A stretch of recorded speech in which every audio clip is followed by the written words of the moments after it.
You're too uptight to understand adult relationships, Philip sneered, his voice dripping with condescension as he leaned back in his leather chair. Maybe you should find a church job instead. I stood there in his corner office in Portland, Oregon, clutching the termination letter he'd just handed me, my face burning with humiliation and rage. The injustice of it all made my hands shake. I had worked at Velric Consulting for nearly 10 years, building my reputation as one of the most trusted senior analysts in the firm. I had helped Philip Barrett climb the corporate ladder, covered for his mistakes, and made him look good in front of clients countless times. And this was how he repaid my loyalty. My name is Jenna McAllister, and I'm 34 years old. For the past decade, I've been the backbone of operations at one of Portland's most prestigious consulting firms. I specialized in financial strategy and client relations, and I was damn good at my job. My colleagues respected me, clients trusted me, and I had built something I was genuinely proud of. Or at least I thought I had. The morning had started like any other Wednesday in October. I arrived at the office at 7:30 a.m., reviewed the quarterly reports, and prepared for our weekly client strategy meeting. Everything seemed normal, until Philip called me into his office with that familiar smirk that always meant trouble. I should have known something was coming when he closed the door behind me and gestured for me to sit down. "Jenna, we need to discuss your future here," he had said, his tone suddenly formal and cold. I felt my stomach drop. "Is there a problem with my work?" "It's not about your work performance," Philip replied, shuffling papers on his desk without making eye contact. "It's about your attitude, your refusal to be a team player." I knew exactly what he was referring to. 2 days earlier, he had asked me to lie about his whereabouts during a crucial client dinner. He wanted me to tell Walter Goodwin, our biggest client, that Philip had been with me discussing strategy when he was actually at a hotel with Walter's wife, Christine. I had refused point blank. I told him I wouldn't compromise my integrity or risk the firm's relationship with our most important client. Philip's jaw had tightened when I said no, but I thought that would be the end of it. I was wrong. Now, sitting in his office with a termination letter in my hands, I realized just how vindictive he could be. The letter cited failure to maintain professional standards and inability to work collaboratively. It was all corporate speak for refusing to cover up his affair. As I stared at Philip's smug expression, something cold and calculating settled in my chest. He thought he could destroy my career to protect his secrets. He was about to learn how wrong he was. The path that led to this moment had been building for months. Philip Barrett was a charismatic man in his early 40s, the kind of person who could charm his way into any room and make everyone feel like his best friend. When I first started working directly under him 5 years ago, I admired his confidence and business acumen. He seemed like someone who could teach me the finer points of client management and strategic consulting. What I didn't realize was that Philip's charm was a carefully constructed mask that hid his true nature. Over the years, I had watched him manipulate colleagues, take credit for other people's work, and bend the truth whenever it suited his purposes. I told myself that this was just the way business worked at the highest levels, that I needed to learn to navigate these gray areas if I wanted to succeed. The first red flag should have been his treatment of his wife, Margaret. She was a lovely woman who occasionally attended company events, always perfectly polished and gracious. But I noticed how Philip spoke about her when she wasn't around. The casual dismissiveness, the way he rolled his eyes when she called during work hours. He made jokes about being tied down and frequently stayed late at the office for client meetings that I knew weren't on his calendar. My relationship with Walter Goodwin had developed independently of Philip. Walter was a real estate mogul who had built an empire from nothing, and he valued honesty and straightforward communication above all else. When Philip first introduced us 3 years ago, Walter and I had clicked immediately. He appreciated my direct approach and my ability to cut through corporate nonsense to get to the heart of financial matters. "Jenna always tells me the truth," Walter often said during meetings. "That's why I trust her judgment." This trust had made me invaluable to the firm.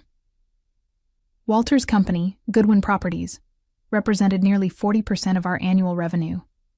His projects were complex and lucrative, requiring careful financial modeling and strategic planning.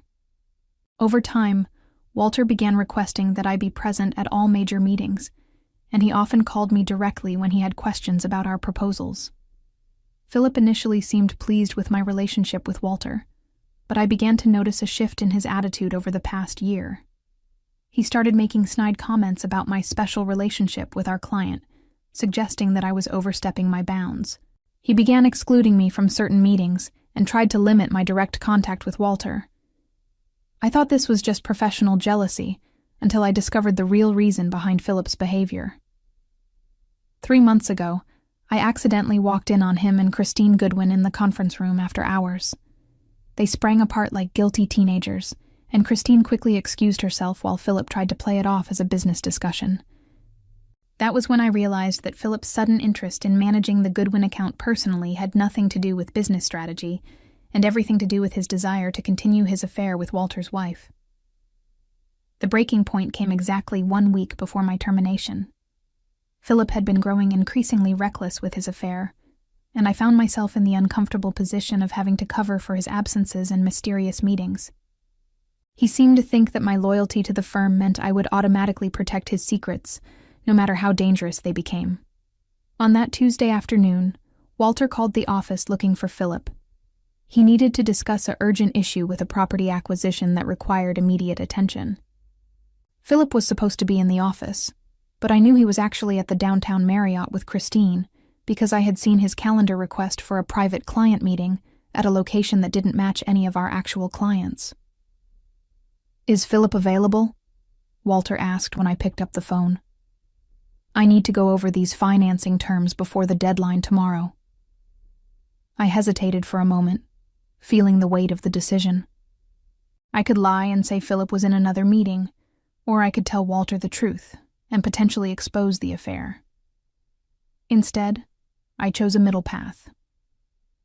"He's out of the office on a client matter," I said carefully. "But I can review the financing terms with you and have him call you first thing tomorrow morning." Walter seemed satisfied with this arrangement, and we spent an hour going over the complex details of the acquisition. I made detailed notes and promised to brief Philip as soon as he returned. When Philip finally came back to the office at 5 p.m., his hair slightly disheveled and his tie loosened, I could smell Christine's perfume on his jacket. "Walter needs to speak with you urgently about the Morrison property acquisition," I told him, handing over my notes. Philip's face went pale as he realized how close he had come to being caught. "What did you tell him?" "That you were out on a client matter," I replied evenly. He stared at me for a long moment, and I could see the wheels turning in his head. He was calculating how much I knew, and how much of a threat I posed to his carefully constructed double life. "Good," he said finally. "That's exactly what you should have said." But I could see the suspicion in his eyes, the growing realization that I was no longer the naive analyst who would blindly follow his lead. 2 days later, he called me into his office and made his request explicit. "If Walter asks where I was during the Henderson dinner tomorrow night, tell him I was with you working on the quarterly projections." The Henderson dinner was a major networking event that Philip was supposed to attend. Instead, I knew he planned to meet Christine at her friend's cabin outside the city while Walter was out of town on business. "I won't lie for you, Philip," I said quietly, "especially not to Walter." His expression hardened. "I'm not asking you to lie. I'm telling you what's best for the firm. What's best for the firm is maintaining our integrity with our biggest client." That was the moment I sealed my fate, though I didn't realize it at the time. Philip's mask slipped completely, and I saw the cold calculation beneath his charming exterior. He had already decided that I was too dangerous to keep around, and my refusal to participate in his deception only confirmed his decision. Looking back, I should have seen the termination coming. But at the time, I thought my years of loyalty and my value to the firm would protect me. I was wrong about a lot of things, but I was right about one crucial detail. Walter Goodwin valued honesty above all else, and he was about to learn just how dishonest his trusted consultant had been. The morning after my termination, I woke up in my downtown Portland apartment with a strange sense of clarity. For the first time in months, I didn't feel the constant knot of anxiety in my stomach that had become my daily companion. Philip thought he had destroyed me, but he had actually set me free. I made coffee and sat at my kitchen table, staring out at the Columbia River as I planned my next move. The termination letter sat in front of me, along with the box of personal items I had packed from my office. But hidden beneath my desk calendar and coffee mug was something Philip didn't know about: a USB drive containing copies of every email, calendar entry, and document that had crossed my desk in the past 6 months.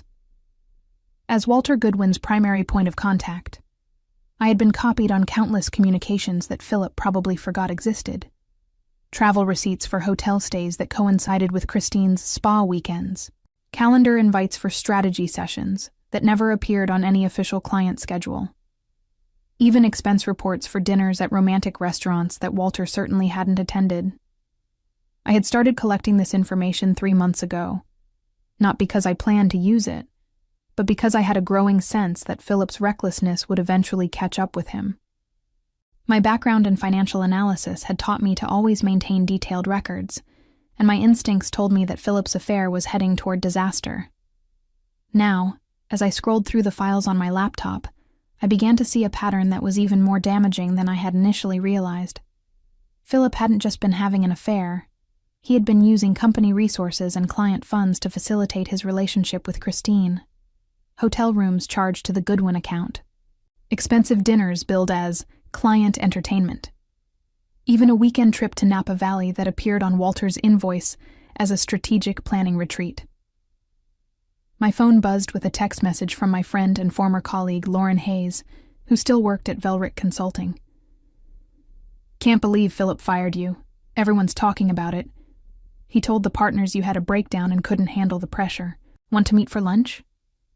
I stared at the message, feeling my blood pressure rise. A breakdown. Philip was already spinning the narrative, painting me as an unstable employee who couldn't handle the demands of high-level consulting. He was protecting himself by destroying my professional reputation. I typed back quickly. "Lunch sounds perfect. How about that new place on Burnside?" 2 hours later, I sat across from Lauren at a trendy bistro, listening as she filled me in on the office dynamics since my departure. "Philip called an all-hands meeting yesterday," Lauren said, picking at her salad. "He said you had been struggling with personal issues and that your departure was for the best. Then he announced that he would be taking over all direct communication with Walter Goodwin." "Did anyone question it?" I asked. Lauren shook her head. "You know how it is. Philip's a partner, and everyone's afraid to rock the boat. But I will say this. People are confused. You were one of the most stable people in the office. The breakdown story doesn't ring true." "Because it's not true," I said quietly. Lauren leaned forward, lowering her voice. "What really happened, Jenna?" I hesitated for a moment, then decided to trust her. Lauren had been my closest friend at the firm, and I knew she had her own concerns about Philip's management style. "Philip asked me to lie to Walter about his whereabouts," I said. "He's having an affair with Christine Goodwin, and he wanted me to cover for him during client events." Lauren's eyes widened. "Christine Goodwin? Walter's wife?" "The same, and it gets worse. I have evidence that Philip's been charging their dates to company accounts, billing Walter for his own cuckolding." "Jesus," Lauren whispered. "Do you have proof?" I nodded. "More than enough. The question is what to do with it." Lauren was quiet for a moment, processing the implications. Then she looked at me with a mixture of admiration and concern. "You could destroy him," she said finally. "Yes," I agreed. "I could." That evening, I sat in my home office drafting the most important email of my career. I had spent hours organizing the evidence, creating a timeline that clearly showed the progression of Philip's affair and his misuse of company resources. The documentation was damning: hotel receipts, restaurant bills, travel expenses, and calendar entries that painted a clear picture of deception and fraud. but I knew that simply sending the evidence to Walter wouldn't be enough. I needed to be strategic about how I presented the information, and I needed to protect myself from any potential legal retaliation from Philip or the firm. I decided to structure the email as an anonymous tip from a concerned employee who had discovered irregularities in client billing. I would let the evidence speak for itself without making any direct accusations or revealing my identity as the source. The email began simply, "Mr. Goodwin, I am writing to bring to your attention some concerning financial irregularities related to your account with Velric Consulting. As someone who values your business relationship with our firm, I believe you deserve to know how your funds have been utilized." I attached a detailed spreadsheet showing every questionable expense charged to the Goodwin account over the past 6 months. Hotel stays at the Marriott downtown during times when no legitimate business meetings were scheduled. Dinners for 2 at expensive restaurants when Walter was confirmed to be out of town. Even spa treatments and shopping expenses that had been creatively categorized as client entertainment. The second attachment was a timeline showing the correlation between these expenses and Christine's documented whereabouts, based on her social media posts and public appearances. The pattern was undeniable. Every romantic expense coincided with times when Christine was publicly absent from her usual activities.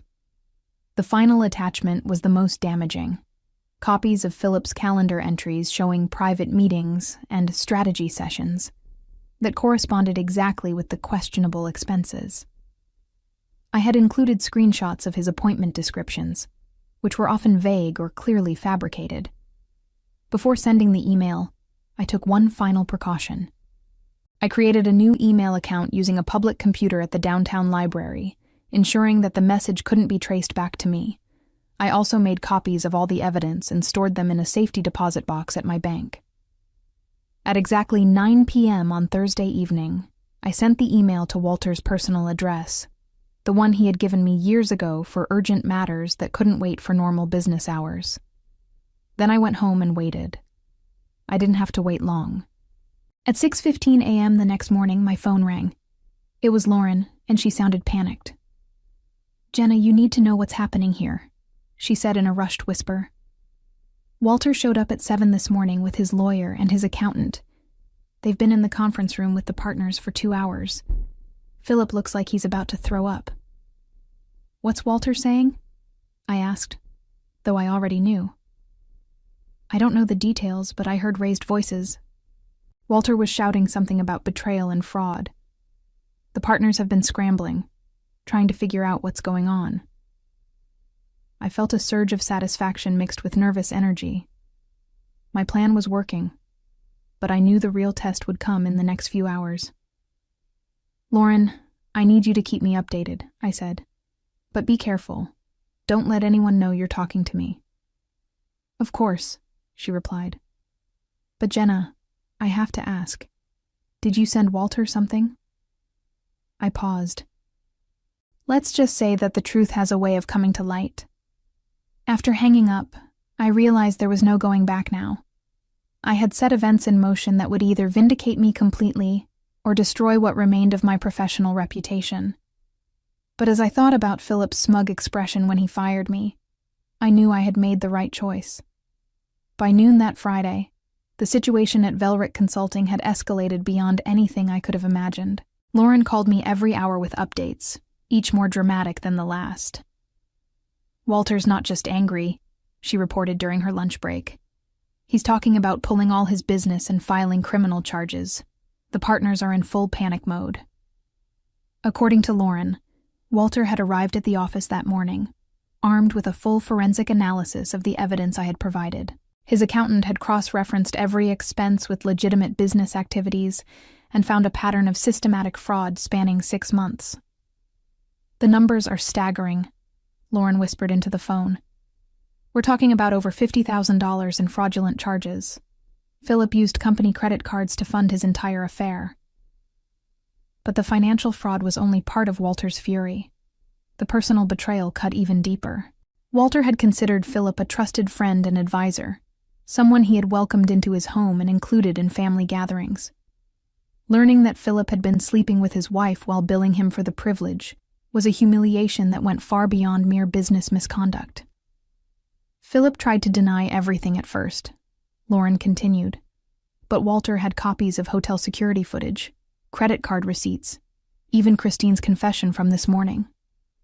That detail surprised me. Christine confessed? Apparently, Walter confronted her last night after receiving the anonymous email. She broke down and admitted everything. She's been having an affair with Philip for 8 months. I felt a complex mixture of emotions, satisfaction that the truth was finally out, sympathy for Walter's pain, and a grudging respect for Christine's decision to come clean rather than continue the deception. The afternoon brought even more dramatic developments. Lauren texted me at 3 p.m. Emergency partners meeting. Philip's been suspended pending investigation. An hour later. Walter's demanding Philip's immediate termination. Partners are trying to negotiate. By 5 p.m., the final blow had fallen. Lauren called me with the news I had been waiting for. Philip's been fired, she said, barely able to contain her excitement. Terminated for cause. No severance, no references, and the firm is considering legal action to recover the stolen funds. I sat in stunned silence for a moment, processing the speed and completeness of Philip's downfall. Less than 24 hours ago, he had been a powerful partner at one of Portland's most prestigious consulting firms. Now he was unemployed, disgraced, and facing potential criminal charges. There's more, Lauren added. Walter specifically asked about you during the meeting. He wanted to know if you were available to return to the firm. My heart raced. What did the partners say? They're terrified of losing Walter's business completely. He made it clear that your termination was one of the reasons he lost confidence in the firm's judgment. He said, and I quote, "Jenna McAllister was the only person in this place who maintained professional standards." The irony was almost overwhelming. Philip had fired me to protect his secrets, but my termination had actually accelerated his downfall. By removing the one person who might have convinced him to end his affair quietly, Philip had ensured that his deception would eventually be exposed in the most damaging way possible. Are they offering me my job back? I asked. Better than that, Lauren replied. Walter's insisting that any future relationship with the firm must include your direct involvement in all his accounts. The partners are prepared to offer you a senior partnership track to keep him happy. I leaned back in my chair, feeling a sense of vindication that was almost overwhelming. Philip had tried to destroy my career, but instead, he had inadvertently positioned me for the biggest promotion of my professional life. As I hung up the phone, I realized that my revenge was complete. But more importantly, I had learned something valuable about the power of truth and the importance of maintaining my integrity, even when it seemed costly in the short term. Monday morning arrived with the crisp clarity of a Portland autumn day, and I walked into the offices of Velrick Consulting for the first time in 5 days, feeling like a completely different person. The receptionist, Maria, looked up in surprise as I entered the marble-clad lobby. "Jenna, I heard you were... we didn't expect to see you back so soon," she stammered. "Change of plans," I replied with a smile that felt genuine for the first time in weeks. The elevator ride to the 15th floor gave me a moment to center myself. When the doors opened, I could see the entire office buzzing with nervous energy. Conversations stopped mid-sentence as I walked past, and I caught glimpses of hurried whispers and meaningful glances between colleagues. Lauren appeared at my elbow almost immediately. "The partners are waiting for you in the main conference room," she said, grinning broadly. "Walter's been here since 8 a.m. As we walked down the hallway, I noticed that Philip's corner office was dark, his nameplate already removed from the door. The speed of his erasure from the firm was almost breathtaking. "How are you feeling?" Lauren asked quietly. "Vindicated," I replied honestly, "and ready to get back to work." The conference room was packed with the firm's senior partners, their faces a mixture of embarrassment and desperate hope. Walter sat at the head of the table, looking older than I remembered, but with a determined set to his jaw that I recognized from our most challenging negotiations. He stood as I entered, extending his hand with a warmth that had been absent from our recent interactions. "Jenna," he said simply, "I owe you an apology and an explanation." "Neither is necessary, Mr. Goodwin," I replied. "I'm just glad the truth came out." "The truth," he repeated, shaking his head. "I trusted the wrong person and doubted the right one. That won't happen again." Managing partner Catherine Wells cleared her throat nervously. "Jenna, we'd like to discuss your return to the firm under new terms. Given the circumstances of your departure and Mr. Goodwin's specific requirements for future collaboration, we're prepared to offer you a position as senior vice president with a partnership track." I looked around the room at the faces of people who had stood by silently while Philip destroyed my reputation just days earlier. The irony of their sudden enthusiasm for my talents wasn't lost on me. "Before we discuss my return," I said calmly, "I'd like to understand what happened to Philip." Catherine's face tightened slightly. "Mr. Barrett's employment was terminated for cause on Friday afternoon. The firm is conducting a full audit of his client accounts and considering legal action to recover misappropriated funds."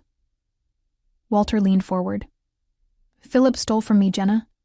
Used my money to pay for hotels and dinners while he was sleeping with my wife. But worse than that, he destroyed my trust in this entire organization by firing the one person who could have prevented this disaster. I could see the pain behind his anger, the personal betrayal that went far beyond the financial fraud. Walter had built his business empire on relationships and trust, and Philip had violated both. Christine and I are separated," Walter continued quietly. "She's moved out of the house and we're filing for divorce. But she did tell me something interesting before she left." He paused, studying my face carefully. "She said Philip was obsessed with getting you out of the picture. Apparently, he was convinced that you suspected the affair and were planning to expose him. He told her that firing you was a preemptive strike to protect their relationship." The revelation hit me like a physical blow. Philip hadn't just fired me to cover his tracks. He had been actively paranoid about my potential threat to his affair. My professional competence and relationship with Walter had made me a target long before I had any real knowledge of his deception. "So, he created the very situation he was trying to avoid," I said. "Exactly," Walter replied with a grim smile. "By firing you, he guaranteed that you would eventually discover his fraud and have every motivation to expose it. Philip always was too clever for his own good." Catherine jumped back into the conversation. "Which brings us to your future with the firm. Walter has made it clear that any continued relationship between Goodwin Properties and Velrick Consulting must include your direct oversight of all accounts." I looked directly at Walter. "And what exactly are you proposing?" "That you become my primary point of contact for all consulting services," he replied, "with the authority to approve or reject any recommendations from other firm members. Essentially, you would be running a division focused entirely on my company's needs." The offer was more than generous. It was transformative. Philip had intended to destroy my career, but instead he had positioned me for the kind of advancement that normally took decades to achieve. As I looked around the conference room at the expectant faces of Portland's most powerful consultants, all waiting for my decision, I realized that my revenge was complete. Philip was disgraced and unemployed, while I was being offered his position and more. But the sweetest part of my victory wasn't the professional advancement. It was the knowledge that integrity and truth had ultimately prevailed over manipulation and deceit. "I accept," I said simply, and watched as relief flooded through the room like a wave. The path forward stretched ahead of me, bright with possibility, and built on the solid foundation of trust I had spent years establishing with Walter and other clients. Philip had tried to destroy me, but instead, he had inadvertently set me free to reach heights I never could have imagined while working under his shadow. Sometimes the best revenge is simply living well. But in this case, living well meant stepping into the position that my tormentor had vacated in disgrace. As I shook hands with each partner and began planning my new role, I couldn't help but smile at the beautiful irony of it all. Looking back on this whole experience, I realized that standing up for my principles wasn't just about refusing to lie for Philip. It was about defining who I wanted to be in the world, and that choice ultimately shaped everything that followed.